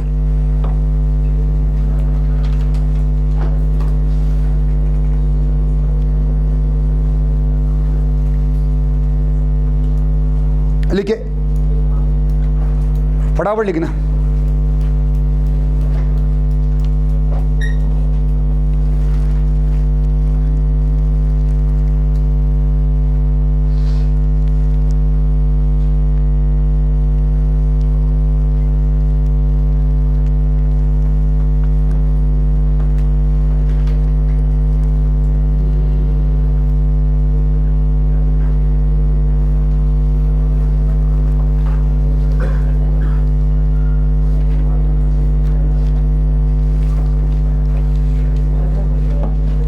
हो जाएगा? चलिए इतना तो ये याद नहीं रखेंगे फॉर्मूला में भाई साहब, पूरी थ्योरी याद रख लोगे? हाँ भाई रख लोगे सारी चीज? चलिए बहुत अच्छी बात है, हो जाएगा। अरे हो ही जाएगा जब पढ़ेंगे तो, घबराइए मत। हम भी आपके जैसे थे, हमें भी नहीं आता था, लेकिन थोड़ा सा ये था कि थोड़ा सा आप लोगों को सुख सुविधाएं छोड़नी पड़ेगी फिलहाल। त्याग, दोस्त, बर्थडे पार्टी, डांस वांस, गाने, यूट्यूब, फेसबुक, इंस्टा सब छोड़ना पड़ेगा कुछ टाइम तक। आपको बता रहा, जब हम दिल्ली में तैयारी कर रहे थे, अभी मैंने पिछले 2-3 महीने में फेसबुक खोला होगा, उस टाइम मैंने फेसबुक डिलीट मारा था, फिर जब नौकरी लगी फिर थोड़ा चलाया, फिर मैंने फिर बंद किया, फिर मज़ा ही नहीं आता इन चीज़ों को यूज़ करने में, ठीक है। और मेरा फेसबुक मैंने कभी तक मैंने देखा ही नहीं कब क्या हो रहा फेसबुक। आप लोग उसको छोड़िए, आधा टाइम तो कहाँ बीत रहा आप लोगों का। सोशल मीडिया और जो गूगल ने जो आप लोगों की बेरोजगारी बढ़ाई है ना, उतनी बेरोजगारी किसने नहीं बढ़ाई जितनी गूगल ने बढ़ाई है। अपने आप तो अपने लिए करोड़ों का पैकेज दे रहा, क्यों नहीं देगा, बेरोजगारी बढ़ा रहा है। यूट्यूब किसका? गूगल का। क्रोम किसका? गूगल का, ठीक है। और एक उसने क्या बोलते हैं, फेसबुक वाला कौन हो? हाँ, इन दो आदमी ने इस वक्त सबसे ज़्यादा बेरोजगारी फैलाई पूरी इंडिया में, तो स्पेशल व्हाट्सएप, उसके बाद फेसबुक, गूगल क्रोम और आप लोगों का यूट्यूब और इंस्टा फिस्टा सब, इससे इतनी बेरोजगारी फैला दी ना इन्होंने। स्टूडेंट पढ़ता ही नहीं को पढ़ रहा है, ठीक है। तो इन चीज़ों से भी हटिए और अभी कुछ टाइम 5-6 महीने बाद पढ़ाई को दीजिए, ठीक है। 5-6 महीने बहुत ज़्यादा होता है सिलेक्शन लेने के लिए, बहुत ज़्यादा। वो भी एक छोटी मोटी नौकरी ये हो जाएगी तो बहुत बड़ी बात नहीं। इस चीज़ क्लियर है? अच्छा, अब कितना टाइम हो गया? 5 बज गए। अब थोड़ा सा मैं आज आपको ये बता देता हूँ कि हाइड्रोमीटर होता क्या है, और कल हम हाइड्रोमीटर का क्या करेंगे। इसी तरह से हाइड्रोमीटर से भी परसेंटेज फाइनल को कैलकुलेट कर लें। ये चीज़ क्लियर है? चलिए, तो लिखिए, थोड़ा सा और क्लास ले रहा हूँ मैं अभी। लिखिए हाइड्रोमीटर।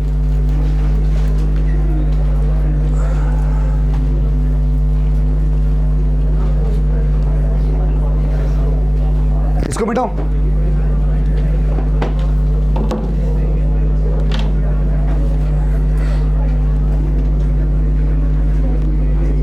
अरे समझ आ गए मेथड? सुन लो, फिर समझा देता हूं। मेरे पास 100 तरीके समझाने के, अगर एक तरीके समझ नहीं आता, मैं और तरीके मेरे पास। समझ आ गया? आगे सबको?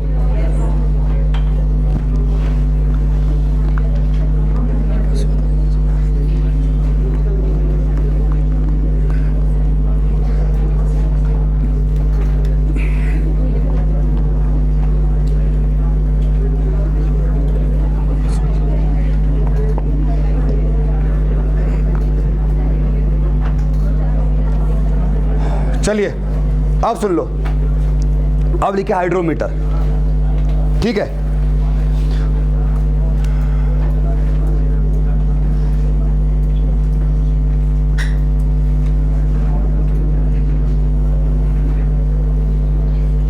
ठीक है, अब सुन लो। पहली बात, सर हाइड्रोमीटर किस काम आता है, काम क्या करता है, फिर उस काम से हम कुछ और काम करेंगे। ये आपका यूज होता है टू डिटरमाइन। सड़ा हुआ सा क्वेश्चन आएगा, पहले लाल पेन से लिख रहा हूं, सड़ा हुआ क्वेश्चन आएगा एक जो आता रहता है, ठीक है। यहां पर एक क्वेश्चन आएगा, हाइड्रोमीटर किस काम आता है। तो हाइड्रोमीटर निकालता है, सुन लो, स्पेसिफिक ग्रेविटी ऑफ लिक्विड्स या स्पेसिफिक ग्रेविटी ऑफ सॉइल्स। यहाँ पर तो किसकी निकाल रहा है, सॉइल सस्पेंशन की। वैसे लिखे किसकी स्पेसिफिक ग्रेविटी निकालता है। अब उनसे स्पेसिफिक ग्रेविटी उसने निकाली थी पिग्नोमीटर। अरे उसने सॉलिड की निकाली थी कि सॉइल के सॉलिड्स की। ये क्या करता है, क्या निकालता है, लिखिए स्पेसिफिक ग्रेविटी ऑफ क्या, लिक्विड्स। या यहां पर क्या करेंगे, सॉइल सस्पेंशन। और वहां एक क्वेश्चन आएगा कि भाई साहब लिक्विड की स्पेसिफिक ग्रेविटी किससे निकालते हैं, तो वहां पर पिग्नोमीटर मत कर देना, हाइड्रोमीटर किस काम आता है, स्पेसिफिक ग्रेविटी निकालने काम आता है, ठीक है। कैसे निकालता हो तो पढ़ेंगे कल। और फिर हम अपने सॉइल में कैसे बता देंगे कौन कौन से साइज,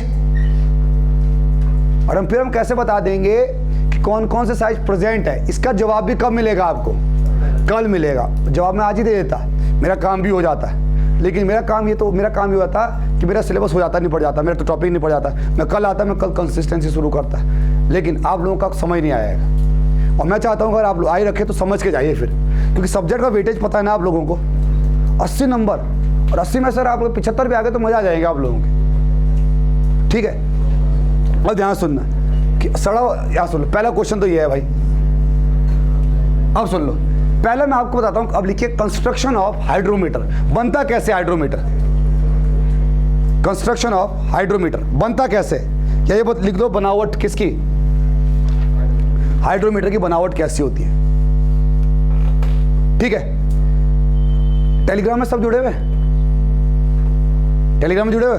जरा टेलीग्राम में हाइड्रोमीटर की इमेज बना दो, अगर यहाँ समझ, गूगल से डाउनलोड करके टेलीग्राम में डाल दो हाइड्रोमीटर की, या पहले यहाँ सुन लो तब डालना, रुक जाओ, पहले मुझे समझाने दो। ये हाइड्रोमीटर कुछ इस तरह का होता है, ध्यान सुनना।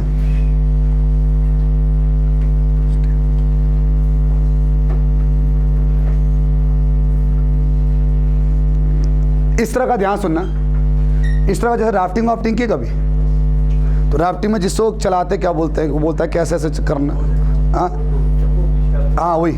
अब इसके क्या होता है, ध्यान सुनना, हाइड्रोमीटर में क्या होता है, जहाँ पहले इसकी कंस्ट्रक्शन समझ लेते हैं आज, क्योंकि इसके कंस्ट्रक्शन में डायरेक्ट क्वेश्चन आते हैं। यही हो जेई है तो तैयारी यही की करनी हमें, ठीक है। इसलिए आपको बोल रहा हूँ फालतू के नोट्स फॉलो मत कीजिए, वो नोट्स आपके काम ही नहीं आएंगे। अब आप बोले सर मेरा दोस्त दिल्ली से कोचिंग करके आया, उसके नोट्स पढ़ लूँ। अरे भाई साहब, वो कोचिंग जेई की नहीं किया है, वो कोचिंग गेट और ईएससी ही क्या होगा।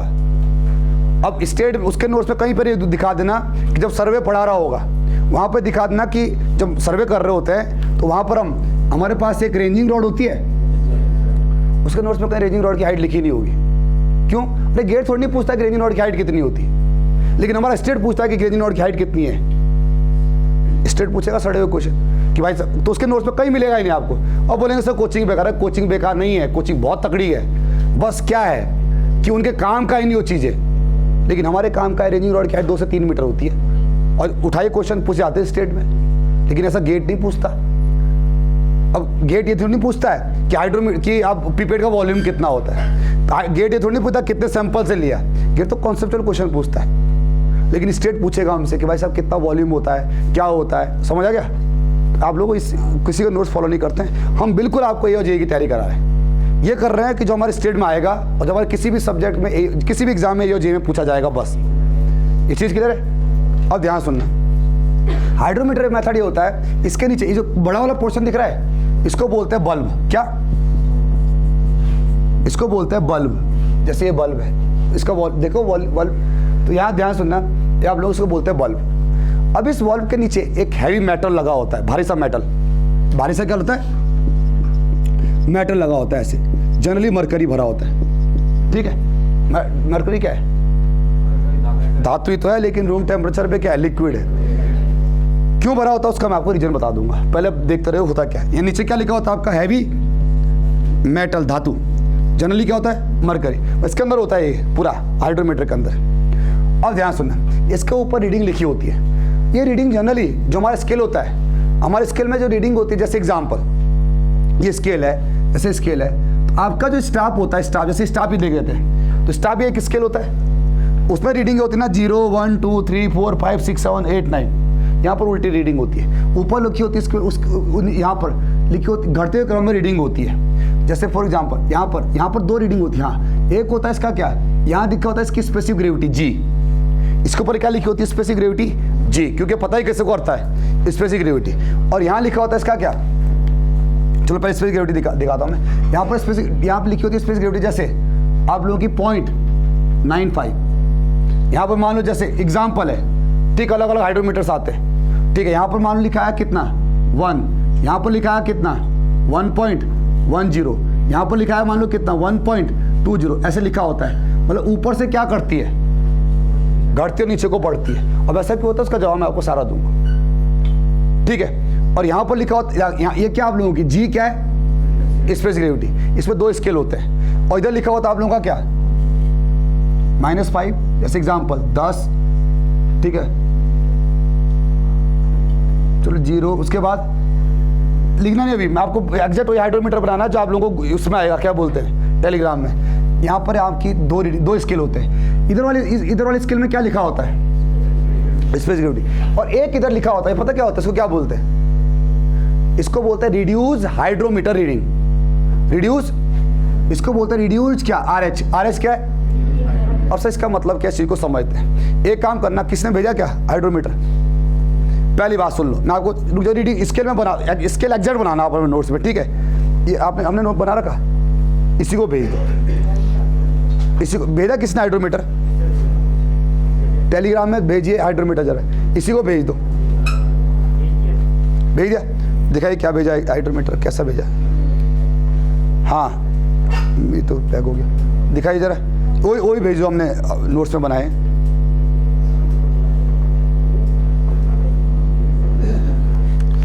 हाँ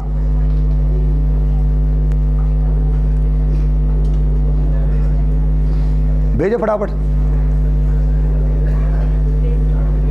चलिए तो एक काम करो, जो डायग्राम हमने भेजा भी अपने नोट्स वाला वो बनाना आप लोगों को, ठीक है। डायग्राम मिल गया, एक काम करना, जब तक मैं कल आऊंगा एक कोई जब तक ना सुबह एक हाइड्रोमीटर बना देना यहाँ, ठीक है, कोई एक बना देना। कौन बनाएगा, वो तो मेरे साथ आता है, कौन बना देगा, चलो आप बना देना एक हाइड्रोमीटर, ठीक है, वही वाला जो हमने भेजा है, ठीक है। तो हाइड्रोमीटर को मैं बाद में बताऊंगा, सुन लो। पहली बात यहाँ सुन लो, ये वही हाइड्रोमीटर है, ध्यान सुनना, जो हम कभी आप लोगों जो बड़े लोग होते हो करते हैं, हम नहीं करते, हमें तो जो मिल जाओ कर लेते हैं। दूध नापते हैं, दूध यही होता है हाइड्रोमीटर, भले नाम उसका इलेक्ट्रोमीटर है, उसके अंदर क्या होता है, हाइड्रोमीटर होता है।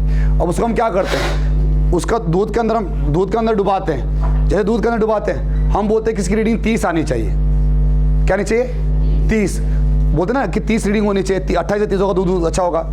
अब क्या करते हैं, जैसे हम इस हाइड्रोमीटर को, ध्यान सुनना, इस हाइड्रोमीटर को हमने क्या किया, किस में डुबाया, दूध में डुबाया, तो इसके अंदर क्या जाती है, एक रीडिंग आ जाती है, यहाँ पर एक रीडिंग, मतलब जितना डूबेगा, मतलब दूध था, ये दूध था, यहाँ पर रीडिंग आ गई इसकी कितनी, फॉर एग्जाम्पल यहाँ पर पॉइंट, जैसे 0.98 आई, 98 तो इसकी क्या है, एक्सप्रेसिव ग्रेविटी, लेकिन इंसान को 0.98 पढ़ना मुश्किल होता है, तो इसके 98 के आगे लिख देता हूँ कि जैसे मान लो एग्जाम्पल यहाँ पर लिख दो उसने 30, तो हम पढ़ते कौन सा है, अरे हम पढ़ते इसको कौन सा है, रिड्यूस हाइड्रोमीटर रीडिंग पढ़ते हैं। कैसे पढ़े उसको बताऊंगा मैं कल, इसको पढ़ना कैसे उसको बताएंगे कल के लेक्चर में। आज ये देखिए सर, सबसे पहले इसका कंस्ट्रक्शन देखते हैं आज बस, ठीक है। दूध की तीव्रता भी इसी से नापते, कैसे नापते उसको कल बता दूंगा मैं आप लोगों को। जो सेंटर का, जो आप लोगों का क्या होता है, बल्ब का सेंटर होता है, हाइड्रोमीटर का सेंटर नहीं, कौन सा सेंटर, बल्ब का सेंटर। जितना वॉल्यूम इसका नीचे होता है, इसके ऊपर ही वॉल्यूम उतना ही होता है, सॉरी, ये हाइड्रोमीटर दिख रहा है आपको, बल्ब का वॉल्यूम आधा आधा होता है, ऊपर भी और नीचे भी, मतलब सेंटर जो आपका सेंटर है इस तरह से होता है, मतलब सिमेट्रिक होता है। इसका सेंटर, बल्ब का जो सेंटर होता है, इसके नीचे ऊपर वॉल्यूम क्या रहता है, सेम रहता है। पहला, इधर आप रीडिंग मत लिखना, आप डायग्राम वही बनाना जो हमने, इधर क्या लिखा होता है, स्पेसिफिक ग्रेविटी, इधर क्या लिखा होता है इसका, रिड्यूस हाइड्रोमीटर रीडिंग, क्या होता है इसके बारे में कल बता दूंगा सारा। तो बस आज हाइड्रोमीटर बना लो ताकि मुझे कल हाइड्रोमीटर ना बनाना पड़े। तो वो वाला डायग्राम बनाना जो हमने बनाया ना, नोट से मिला आपको हाइड्रोमीटर, वो वाला डायग्राम बना लेना जो हमने बनाया है डायग्राम, ठीक है। हाइड्रोमीटर के बारे में हम कब पढ़ेंगे, कल, ठीक है, उसको बना लेना कंस्ट्रक्शन हाइड्रोमीटर का। बाकी इसको हम क्या करते हैं कल देखते हैं, ठीक है। अगर हाइड्रोमीटर क्या है, देखो, अगर हाइड्रोमीटर का, सुन लो, बल्ब का साइज अगर h है, ये कितना होगा, h/2 और h/2, ठीक है। इसको वॉल्यूम को हटाओ, h/2 लिखो, बाकी इसको कल देखते हैं, ठीक है। डायग्राम बना लेना कल सब, हाँ।